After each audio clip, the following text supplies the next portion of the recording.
Your grandfather did things for money that would get you fined, arrested, or shut down by a regulatory agency before lunch. He did not think of himself as a criminal. He thought of himself as a man who needed to feed his family. The rules changed. The hustles did not. What was common sense in 1952 is a code violation in 2026. And the line between a hard-working American and a lawbreaker has been redrawn so many times that nobody is sure where it sits. Some of these hustles were regulated for good reason. Others were regulated because someone with a license did not want competition from someone without one. Number 11 on this list was practiced by a quarter of all rural American families. Number 3 funded more college educations than any scholarship. And number 1 was so normal that your grandfather would laugh if you told him it was illegal now. Subscribe and hit the bell, because the side hustles your grandfather ran without a second thought would make a compliance officer lose his mind. If you think your grandfather was tougher than your local zoning board, hit subscribe and tap the bell, drop a like and tell us in the comments which of these hustles someone in your family actually ran. We will keep it between us. Now let us count them down. Cow at 5 in the morning, strained the milk through cheesecloth, filled glass bottles, and sold them to 6 neighbors before 7. The milk was warm, unpasteurized, and illegal by today's standards in most states. He charged 15 cents a quart in 1950 and cleared $1 a day on milk alone. The cow ate grass that grew for free. The customers walked to his back door. Raw milk sales were the standard dairy transaction in rural America for 200 years. The milk went from the cow to the kitchen in under an hour. Pasteurization laws, which began spreading in the 1920s, were written to address contamination problems in large-scale urban dairies, where milk sat in warm warehouses for days. Your grandfather's 6-bottle morning route had nothing in common with a Chicago processing plant, but the same law covered both. 29 states now allow some form of raw milk sales, but the regulations vary wildly. Some states allow farm gate sales only. Others require permits and testing. A few ban it entirely. A man selling raw milk from his farm in 2026 the way his grandfather did in 1950 needs a lawyer before he needs a milk pail. Number 19. Running a backyard mechanic shop. Your grandfather fixed cars in his driveway for every family on the block. He charged $10 for a brake job when the dealer charged $35. He worked on Saturdays, kept his tools in the garage, and collected cash that never touched a bank account or a tax return. The neighbors loved him. The dealership service department did not. Backyard auto repair was universal in working-class neighborhoods through the 1960s. The man with the tools and the knowledge was a community resource. He did not have a business license, liability insurance, or an EPA-compliant waste disposal plan for used motor oil. He had a floor jack, a creeper, and hands that could rebuild a carburetor by feel in the dark. Most municipalities now require a business license and zoning approval to perform auto repair on residential property. Environmental regulations govern the disposal of oil, coolant, and brake fluid. A man fixing his neighbor's car for $50 in his driveway can be cited for operating a business without a license, violating residential zoning, and improper waste disposal.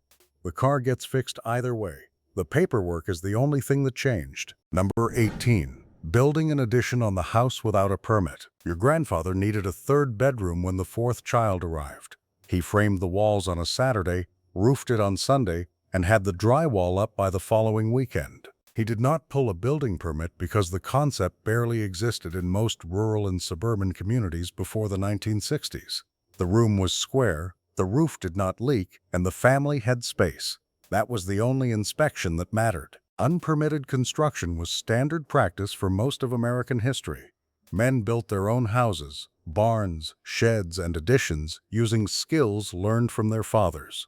The building permit system expanded rapidly after World War II as suburbs grew and local governments realized that construction inspections generated revenue and regulatory control. Today, adding a room without a permit can result in fines, forced demolition, and complications when selling the house. A homeowner who builds a deck without a permit in many jurisdictions faces a fine and a retroactive permit fee that costs more than the permit would have. Your grandfather added a bedroom in a weekend.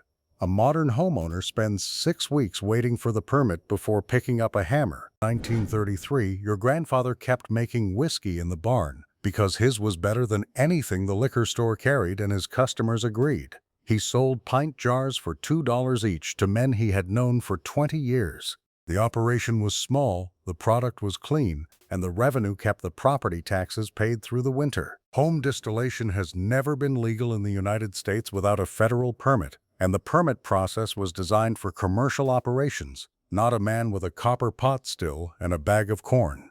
The law treats a farmer making 5 gallons of whiskey for his neighbors the same way it treats a commercial distillery producing 5,000. The tax code does not distinguish between scale. Home brewing of beer and wine was legalized federally in 1978. Home distillation remains a federal felony regardless of quantity. A man making moonshine in his garage in 2026 faces the same federal charge as a man running an industrial bootlegging operation. Your grandfather's pint jars were a misdemeanor at most when the local sheriff was in a bad mood. Today, the same activity carries a potential 5-year sentence. Your grandmother baked 12 pies every Saturday morning and sold them from the front porch for 35 cents each.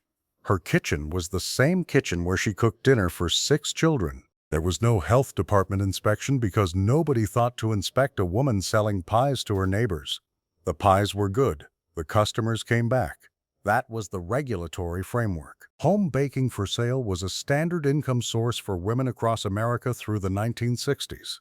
Church bake sales, roadside stands, and door-to-door pie delivery operated without any government oversight. The food safety record of these operations was remarkably good because the baker's reputation was her business license.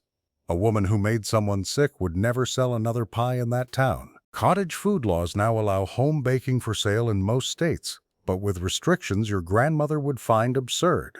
Sales caps, labeling requirements, ingredient disclosure, and in some states a food safety course before selling a cookie.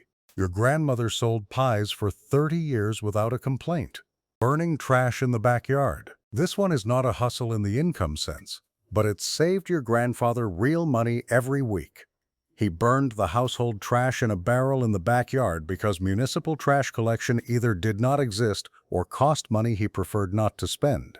The burn barrel handled paper, food waste, and scrap wood. Metal went to the scrap dealer. Nothing went to a landfill because there was no landfill service to go to. Backyard burning was universal in rural and suburban America through the 1960s. Towns that offered trash collection charged fees that many families considered optional when a match and a barrel were free. The environmental impact was minimal at individual scale, but the practice disappeared as air quality regulations expanded in the 1970s. Open burning is now illegal in most incorporated areas and restricted in most unincorporated ones. A homeowner who burns yard waste without a permit can face fines of $100 to $1,000 depending on the jurisdiction. Trash hauling costs $30 to $60 a month for most families. Your grandfather spent $0. The barrel cost $1. The match cost nothing. It's for cash labor. Your grandfather paid the kid down the street $2 to mow the lawn and $5 to help him reshingle the roof. The kid was 13. No paperwork was filed. No workers' compensation insurance was purchased. No minimum wage was consulted because nobody involved knew or cared what the minimum wage was. The kid earned cash, learned to work, and went home sunburned and richer. Both parties considered it a good deal. Child labor laws, which were written to protect children from factory exploitation, now cover a teenager mowing a neighbor's lawn for pocket money. A homeowner who hires a 14-year-old to paint a fence is technically subject to federal and state labor regulations that govern hours, wages, and working conditions. Paying a minor in cash without reporting it is a tax violation on top of the labor violation. The practical enforcement against a man paying a teenager to rake leaves is non-existent, but the legal framework has expanded to the point where the arrangement your grandfather made with a handshake is technically a multi-agency regulatory event. The kid still wants the cash. The lawn still needs mowing. The only thing standing between them is a body of law written for a coal mine, collecting rainwater. Your grandfather put a barrel under the downspout and collected rainwater for the garden, the livestock, and the laundry. The water was free, the barrel cost $1. The arrangement seemed so obviously sensible that nobody thought to regulate it until Western states realized that rainwater collection could affect downstream water rights. Colorado banned rainwater collection entirely until 2009. Utah restricted it until 2010. Several Western states still limit the amount a homeowner can collect or require a permit for collection systems above a certain size. A man who puts a 50-gallon barrel under his gutter in the wrong state is technically diverting water that belongs to a downstream rights holder. The eastern half of the country generally allows unrestricted rainwater collection, but the western restrictions would have stunned your grandfather. He collected water because it fell from the sky onto his property, and using it seemed like a right so basic that no government would think to question it. Number 12. Running an unlicensed taxi. Your grandfather had a clean sedan and a reputation for being available at odd hours. People called him when they needed a ride to the train station at 5 in the morning or a lift home from the American Legion on Friday night. He charged $1. He kept no records. He carried no commercial insurance and held no taxi medallion. Unlicensed taxi service was common in every American town where the official cab service was too expensive, too slow, or non-existent after dark. The man with the car filled a gap that no licensed operator was interested in filling. His customers were regulars, his route was the neighborhood. His dispatch system was the telephone in the hallway. Ride-sharing apps legalized a version of this hustle by creating a corporate intermediary that handles insurance, background checks, and tax reporting. A man driving his neighbor to the airport for cash in 2026 without an app is operating an unlicensed taxi service. The same man doing the same trip through an app is a gig worker. The ride is identical. The legal status depends entirely on whether a corporation is taking a percentage. The harvest. A quarter of rural American families put wild game on the table as a regular protein source through the 1960s. Your grandfather shot 3 or 4 deer a season when the legal limit was 1. He trapped raccoons, possums, and rabbits without tallying the harvest for any state agency. The game warden knew him. The game warden also knew the family needed to eat. Bag limits and harvest reporting exist to protect wildlife populations, and the science behind them is sound. But the regulations were written for a world where hunting is recreation, not subsistence.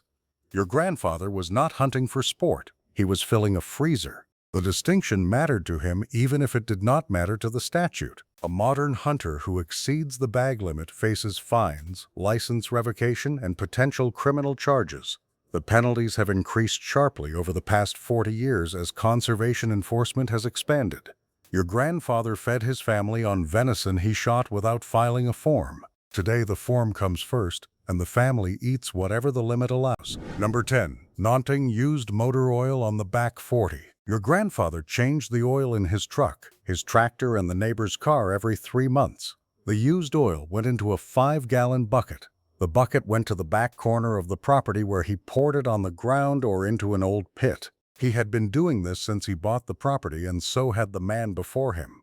Nobody told him it was a problem because for most of his life nobody thought it was. The Resource Conservation and Recovery Act of 1976 and subsequent EPA regulations classified used motor oil as a hazardous material that must be recycled or disposed of at an approved facility. Pouring it on the ground became a federal environmental violation. The law applies equally to an industrial polluter dumping thousands of gallons and a farmer pouring 2 quarts behind the barn. Proper disposal is free at most auto parts stores and municipal recycling centers, so the practical impact is minimal.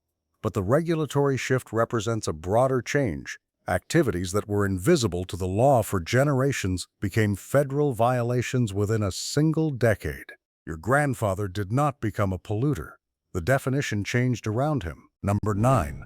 Wiring his own house. Your grandfather ran the electrical wiring in the house he built with his own hands.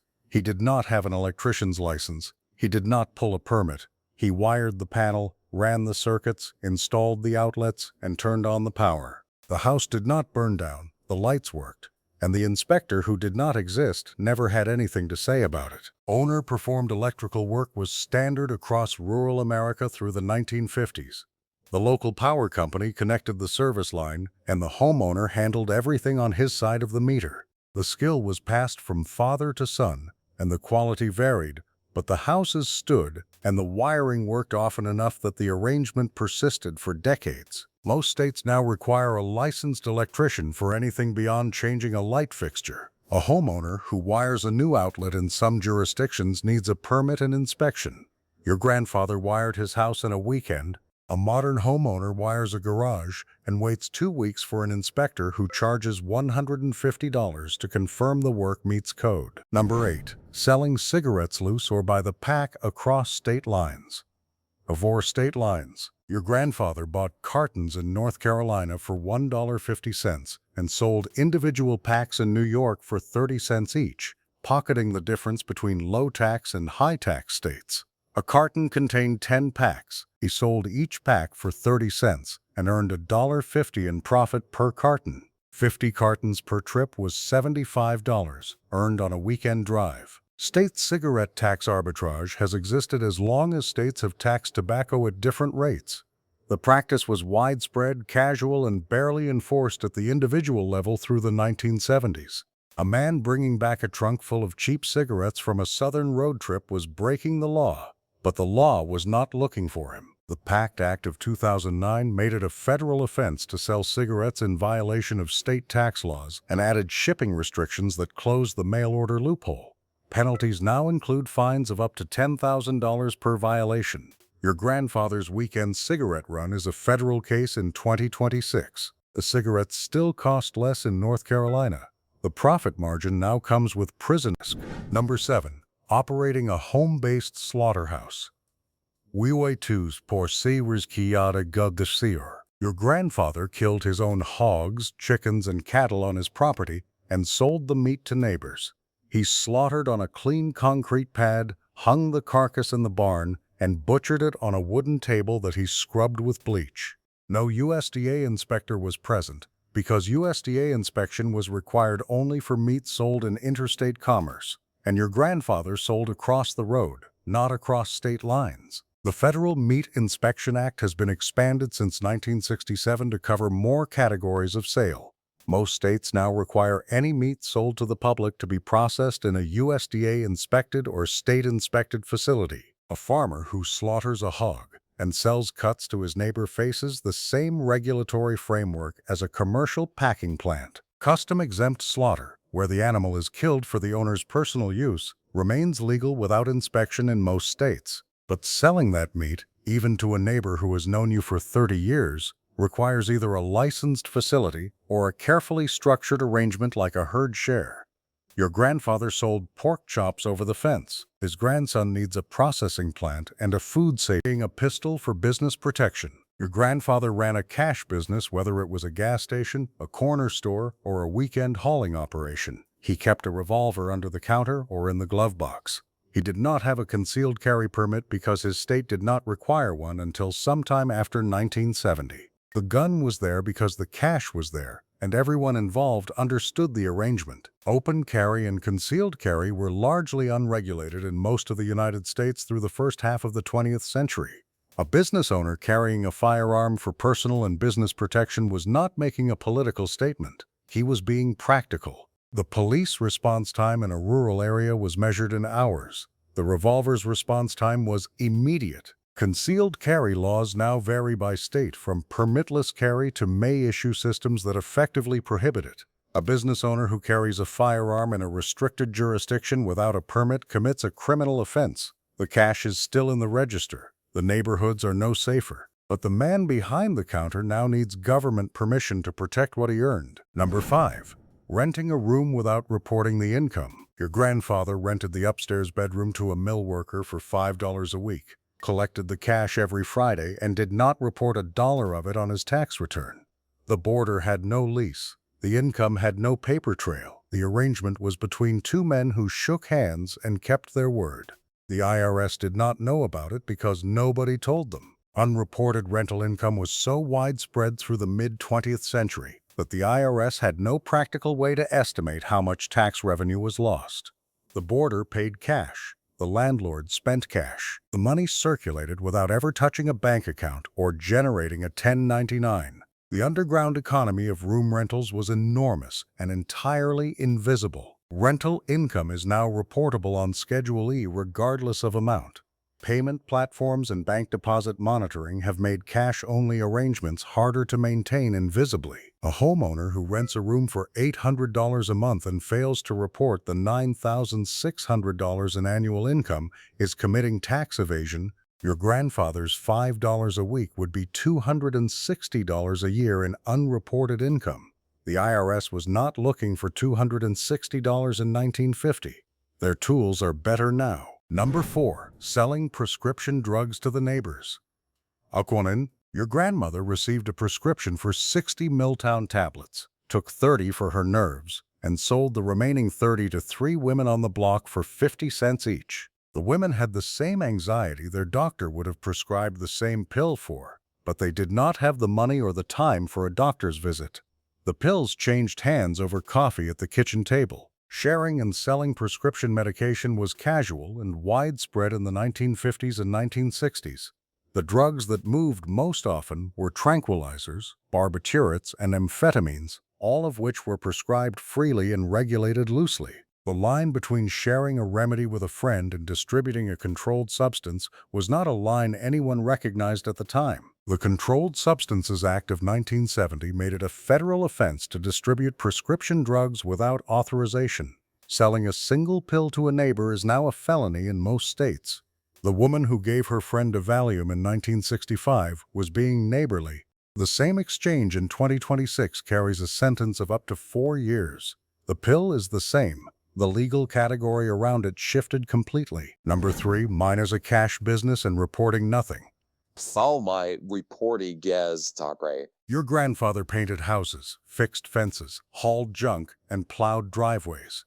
Every customer paid cash. He deposited none of it. He reported none of it. He kept a coffee can in the closet, and the coffee can funded Christmas, the property taxes, and eventually his daughter's first year of college.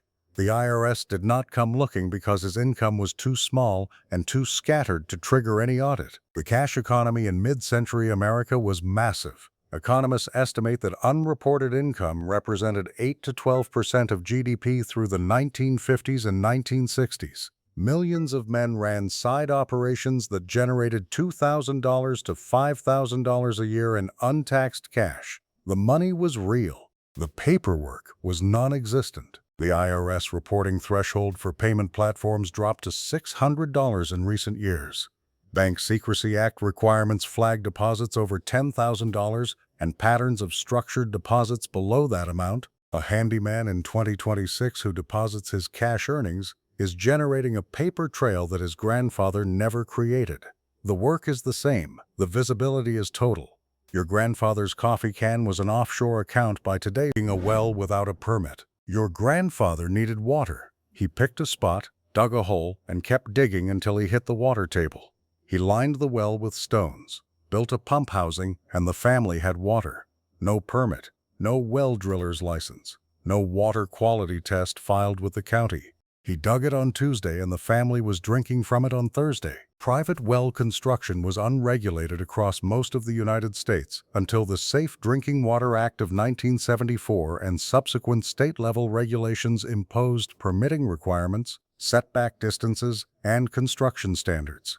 The regulations were written to protect groundwater quality, but they also added a compliance layer that turned a 2-day project into a 2-month process. A homeowner who drills a well without a permit in most states today faces fines, a forced decommissioning of the well, and potential liability for groundwater contamination. The permitted process requires a licensed driller, a filing fee, a water test, and an inspection. Your grandfather dug a well with a shovel and a strong back. His grandson files an application and waits for approval to access water that falls on his own land without asking anyone. Your grandfather woke up on Saturday morning, decided the property needed a shed, and built one by Sunday evening. He did not consult a zoning map. He did not calculate the setback from the property line. He did not submit a site plan to the county planning department. He needed a shed. He built a shed. The idea that a man needed government permission to put a wooden box on his own land would have struck him as a joke and not a funny one. Setback requirements, easement regulations, building codes, and zoning overlays now govern virtually every structure erected on private property in the United States. A 10 by 12 shed that your grandfather built in an afternoon now requires a permit in most jurisdictions. A fence over 6 feet tall needs approval. A tree house may need a variance. The regulations exist to protect property values, maintain neighborhood consistency, and ensure structural safety. Your grandfather did not oppose safety or consistency. He opposed the idea that a man who owned his land could not decide what to put on it. The permitting system now covers everything from a mailbox post to a detached garage. The shed he built in 1955 cost $200 in lumber and a weekend. The same shed in 2026 cost $200 in lumber, $150 in permits, 4 weeks of waiting, and an inspection by a man who has never held a hammer. 20 hustles that were normal a generation ago and regulated or criminalized today. Some of the regulations make sense. Clean water and safe wiring are worth protecting. But others exist because bureaucracies grow by finding new things to govern, and a man building a shed on his own property is an easy target. Your grandfather was not a rebel. He was a man who got things done. The rules caught up with him after he was already finished. Tell us in the comments, which of these did your grandfather do without thinking twice? Which regulation surprised you the most? And which forgotten hustle did we miss that now requires a permit, a license, or a lawyer? Drop it below. We read every single one. If this list made you think twice about how much has changed, hit that like button and subscribe so you never miss a video. Tap the bell for notifications. Share this with someone whose grandfather would have a few words about building permits. We will see you in the